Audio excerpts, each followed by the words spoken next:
did watch all of these pieces of video. I didn't detect the sarcasm, lost by a whisker. We didn't quite make it. And we should just point out here as clarification, and you know this, you and your allies, 60 cases in front of many judges, many of them Republican. No judge looked at it. And said they there was said no we didn't have widespread standing. fraud. That's the other thing. They said we didn't have standing, a technicality. Can you imagine a system where a person in an election doesn't have standing? The president of the United States doesn't have standing. That's how we lost. If you look at the facts, and I'd love to have you'll do a special on it. I'll show you Georgia, and I'll show you Wisconsin, and I'll show you Pennsylvania, and I'll show you.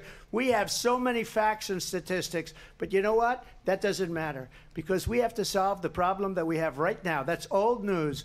And the problem that we have right now is we have a nation in decline, and they have put it into decline. We have a nation that is dying, David. Mr. President, thank you. Vice President Harris, you heard the president there tonight. He said he didn't say that he lost by a whisker. So he still believes he did not lose the election that was won by President Biden and yourself.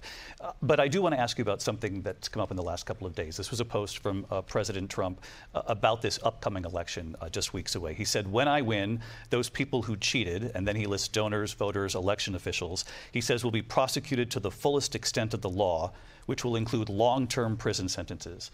One of your campaign's top lawyers responded saying, we won't let Donald Trump intimidate us. We won't let him suppress the vote. Is that what you believe he's trying to do here? Donald Trump was fired by 81 million people. So let's be clear about that. And clearly he is having a very difficult time processing that. But we cannot afford to have a president of the United States who attempts, as he did in the past, to upend the will of the voters in a free and fair election.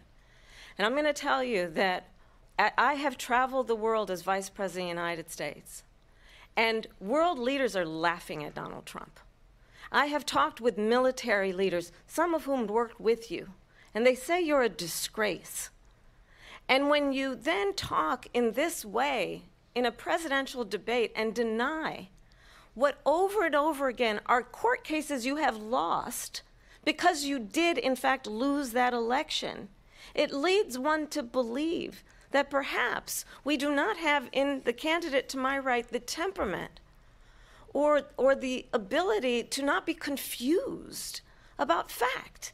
That's deeply troubling, and the American people deserve better. I'll give you 1 minute to respond, Mr. President. Let me